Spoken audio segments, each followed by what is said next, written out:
హైదరాబాద్లోని సైదాబాద్లో దారుణం జరిగింది. ఆస్తుల కోసం భార్యని అంతమొందించడానికి కుట్ర చేశాడు భర్త. విషం తాపించి హత్యాయత్నం చేశాడు. వివస్త్రను చేసి నిర్బంధించాడు. భర్త నుండి ప్రాణహాని ఉందని, తనను రక్షించండని బాధితురాలు పోలీసులను వేడుకుంటోంది. ఏసీబీ స్వాధీనం చేసుకున్న ఆస్తులను అతని పేరుపై బదలాయించాలని, తన భర్త వేధింపులకు గురి చేస్తున్నాడని ఆవేదన వ్యక్తం చేసింది ఆ మహిళ. ఇప్పటికే ఒకసారి తనపై హత్యాయత్నం చేశాడని, డాక్టర్లు సకాలంలో 4 సర్జరీలు చేయడంతో ప్రాణాపాయం తప్పిందని ఆరోపిస్తోంది. నగర పోలీసు ఉన్నతాధికారులు తనకు న్యాయం చేయాలని కోరుతుందామె. ఆదివారం సైదాబాద్ లో బాధితురాలు బోడ పద్మ మీడియా ముందు వివరాలు వెల్లడించారు. తన భర్త కొర్మ ధర్మానాయక్ నాగార్జున సాగర్ ప్రాజెక్టు ఎస్ఈగా పనిచేస్తున్నాడని, 2008లో అతను ఇరిగేషన్ సర్కిల్ అధికారిగా పనిచేస్తున్నప్పుడు ఆదాయానికి మించి ఆస్తులు ఉన్నాయని, సరస్వతి నగర్లోని తమ ఇంటిపై ఏసీబీ దాడులు చేసిందని చెప్పారు. ఏసీబీ అధికారులు పలు ఆస్తులు స్వాధీనం చేసుకున్నారని, అప్పటి నుండి తమపై వేధింపులు మొదలయ్యాయని పేర్కొంది. తాను చేస్తున్న బ్యాంకు ఉద్యోగానికి సైతం రాజీనామా చేయించారని తెలిపారు. అతని వేధింపులు భరించలేక గతంలో సైదాబాద్ పిఎస్ లో ఫిర్యాదు చేశానని తెలిపారు. ఏసీబీ స్వాధీనం చేసుకున్న తమ పేరుపై ఉన్న ఆస్తులు అతని పేరుపై బదలాయించాలని తీవ్రంగా వేధింపులు చేశారని తెలిపారు. ఈ నెల 4న భర్త, అతని తల్లి, సహచరులు బలవంతంగా తనతో విషం తాగించారని ఆరోపించారు. ఆసుపత్రిలో తనకు 4 సర్జరీలు జరిగాయన్నారు. స్థానిక పోలీసులు కూడా పట్టించుకోలేదన్నారు. ఇంటి నుండి బయటకు వస్తే వారి బండారం బయట పెడతానని, నన్ను ఇంట్లో ఒక గదిలో వివస్త్రణ చేసి బంధించారని రోధిస్తూ తెలిపింది. ఎలాగోలా ఈ రోజు ఆమె చెర నుండి బయటపడ్డానన్నారు. ఆస్తులు అన్నీ అతని పేరుతో బదలాయిస్తానని, కానీ అతను తనను ప్రాణాలతో వదలడని భయం వ్యక్తం చేశారు. నగర పోలీసు ఉన్నతాధికారులు తమకు న్యాయం చేయాలని ఆమె కోరుతుంది. 33 సంవత్సరాలు అవుతుంది పెళ్ళి. మాకు 33 సంవత్సరాల నుంచి తర్వాత కూడాను నచ్చినప్పుడు బయటికి వెళ్ళి బతకడంలో తప్పేముంది చెప్పండి. నేను దగ్గరలోనే ఇల్లు తీసుకున్నాను.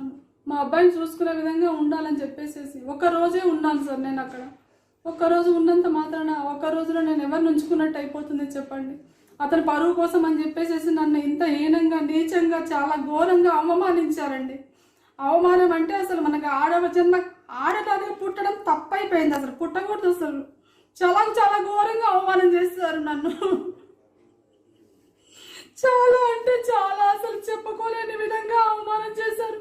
సొంతం చెల్లెలు, సొంతం తమ్ముడు, సొంతం చిన్నమ్మ, సొంతం భర్త తరపు బంధువులు కూడాను అందరూ కలిసి చాలా ఘోరంగా అవమానించారు నన్ను.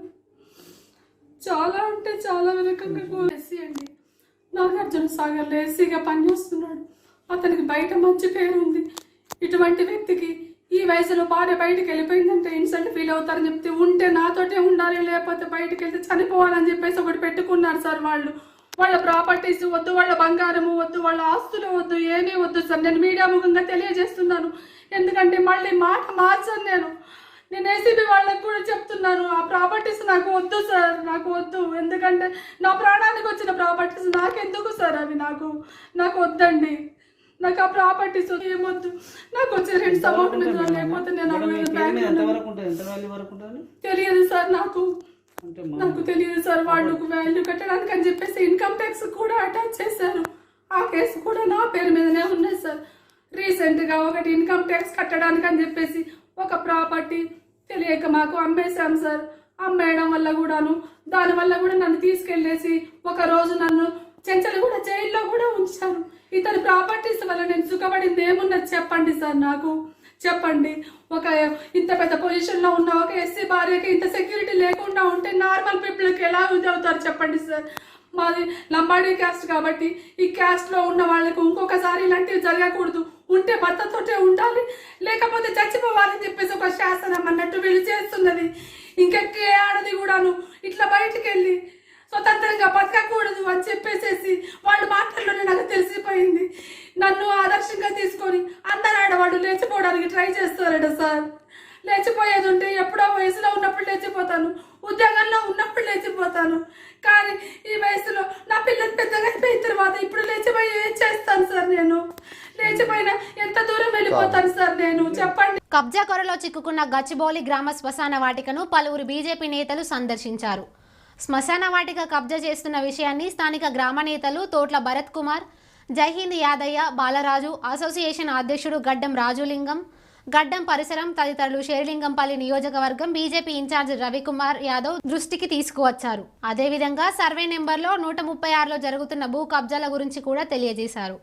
దీంతో రవికుమార్ యాదవ్ వెంటనే ఆ ప్రదేశానికి చేరుకొని పరిశీలించగా అక్కడ ఎప్పటి నుంచో దాదాపు 8 ఎకరాల ముస్లింలకు, ఎస్సీలకు శ్మశాన వాటికలను కేటాయించడం జరిగిందని, లీగల్ డాక్యుమెంట్స్ కూడా ఉన్నాయని, ఈ శ్మశాన వాటికలకు పూర్తిగా ఫెన్సింగ్ కూడా వేసి ఉందని అన్నారు. అయినా సరే ప్రైవేటు వ్యక్తులు కొంతమంది ఫెన్సింగ్ ను కూల్చేసి కబ్జా చేయడం జరిగిందని, అలాగే అక్కడ ఉన్న కంకరగుట్ట అనే బావిని కూడా పూర్తిగా మట్టితో పూడ్చేసి అమ్ముకోవడానికి ప్రయత్నిస్తున్నారని, కబ్జాదారులకు, టీఆర్ఎస్ నాయకులకు అండదండలు, తెలంగాణ ప్రభుత్వం అండదండలున్నాయని రవికుమార్ ఆరోపించారు. అధికారులు వెంటనే శ్మశాన వాటికల కబ్జాలను ఆపాలని, కబ్జాదారులపై చర్యలు తీసుకోవాలని డిమాండ్ చేశారు.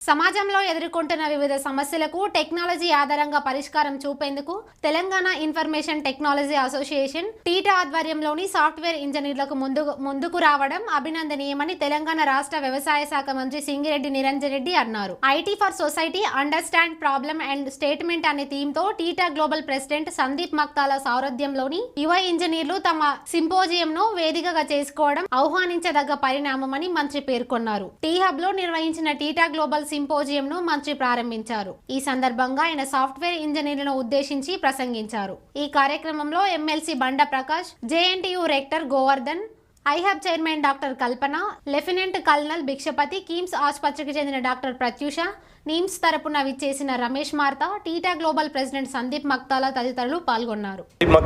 Telangana IT association president. ఇవాళ Telangana information technology association symposium 2022 అనేటువంటి ఒక గొప్ప కార్యక్రమాన్ని చేస్తుంది. అంటే నార్మల్గా టీఐటీఏ 2010లో మేము ఎప్పుడైతే ఇన్సెప్షన్ చేసినామో ప్రతి ఇయర్ కూడా గ్లోబల్ వర్కింగ్ కమిటీ మీట్ అని చెప్పి ప్రతి ఇయర్ కూడా కలుసుకుంటూ ఉంటాం. అట్లనే సింపోజియం చేస్తూ ఉంటాం. సో ప్రతి సంవత్సరం కూడా మేము నార్మల్గా హోటల్స్లో వెళ్ళి ఈ యొక్క సింపోజియం చేస్తూ ఉంటాము. ఈసారి వినూత్నంగా ఈ సింపోజియం 2022 అన్నది, ఎందుకంటే కోవిడ్ ప్రోటోకాల్స్ ఉన్నాయి కాబట్టి కోవిడ్ ప్రోటోకాల్స్కి అనుగుణంగా మేము ఈ యొక్క సింపోజియంని టీ హబ్లో డిజైన్ చేయడం జరిగింది. ఇక్కడ టీ హబ్కి వచ్చేసి మనకు ఉండేటువంటి స్టార్టప్స్, ఇక్కడ ఉండేటువంటి స్టార్టప్ ఎకోసిస్టమ్ అంతా కూడా ఉంటుంది. అయితే అంటే మార్నింగ్ టిల్ ఈవినింగ్ ఐటీని డిఫరెంట్ వర్టికల్స్లో ఎట్లా యూజ్ చేస్తాము అనేటువంటి ఒక ప్రయత్నం చేయడం జరిగింది. అంటే ఐటీని డిఫెన్స్లో ఎట్లా యూజ్ చేస్తాము, ఐటీని అగ్రికల్చర్లో ఎట్లా యూజ్ చేస్తాము, ఐటీని స్పేస్ సైన్స్లో ఎట్లా యూజ్ చేస్తాము, ఐటీని యానిమల్ హస్బెండరీలో ఎట్లా యూజ్ చేస్తాము, ఇట్లా డిఫరెంట్ టాపిక్స్తోని సింపోజియం జరిగింది. అంటే నార్మల్గా సెలబ్రేషన్ మోడ్లో మేము ఎప్పుడు చేసుకుంటాం. కాకపోతే ఈసారి ట్యాగ్ లైన్ ఏంటిదంటే ఐడెంటిఫై ద ప్రాబ్లమ్ స్టేట్మెంట్. అంటే ప్రాబ్లమ్ స్టేట్మెంట్ని ప్రతి సెక్టర్లో కూడా ఐడెంటిఫై చేయండి అని చెప్పి అక్కడ డొమైన్ ఎక్స్పర్ట్స్ని, దానికి సంబంధించినటువంటి నిష్ణాతులను మనం పిలవడం జరిగింది. అగ్రికల్చర్ యాగ్ హబ్ నుండి డాక్టర్ కల్పన గారు రావడము, అట్లనే మనకి డిఫెన్స్ నుంచి లెఫ్టినెంట్ జనరల్ ఆయన రావడము, భిక్షపతి గారు రావడము, అదేవిధంగా హెల్త్ కేర్ సెక్టర్ నుండి ఏఐజీకి సంబంధించినటువంటి టీం కావచ్చు, ఏఐజీ చైర్మన్ ఆయన నాగేశ్వర్ రెడ్డి గారు కావచ్చు, అదేవిధంగా మనకి నిమ్స్ డైరెక్టర్, కిమ్స్ డైరెక్టర్ వాళ్ళు రావడం, అంటే హెల్త్ కేర్కి సంబంధించి ఇట్లా డిఫరెంట్ సెక్టర్స్ నుంచి, అంటే ఐటీకి సంబంధించిన వాళ్ళకి సంబంధించినటువంటి ఆవశ్యకత ఏముంది అని చెప్పి తెలుసుకోవడం, తద్వారా మాకుండేటువంటి స్టార్టప్ ఎకోసిస్టమ్ నుండి వాళ్ళకి అంటే ఈ ప్రాబ్లమ్ స్టేట్మెంట్స్ని డిఫైన్ చేయడం అన్నది ముఖ్య ఉద్దేశం. సో డెఫినెట్గా కూడా మనము నెక్స్ట్ ఇయర్ ఈ 3 days వరకు ఈ సెషన్ ఉంటుంది. ఈ 3 days తర్వాత ఒక బెస్ట్ ఐడియాతోని టాప్ 1, 2, 3ని సెలెక్ట్ చేయబోతున్నాం.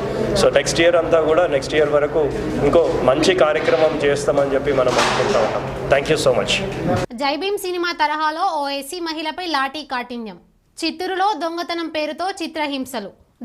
పేరుతో ఓ మహిళను పోలీసులు చిత్రహింసలు పెట్టిన సంఘటన చిత్తూరు నగరంలో చోటు చేసుకుంది. నగరంలోని లక్ష్మీనగర్ కాలనీకి చెందిన ఉమామహేశ్వరి చిత్తూరు జిల్లా జైలు సూపరింటెండెంట్ వేణుగోపాల్ రెడ్డి ఇంట్లో ఏడాది కాలంగా పనిచేస్తోంది.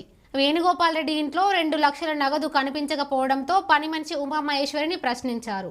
నగదు కనిపించకపోవడానికి తనకు ఎలాంటి సంబంధం లేదని ఉమామహేశ్వరి చెప్పినా వినకుండా పోలీసులను పిలిపించారు.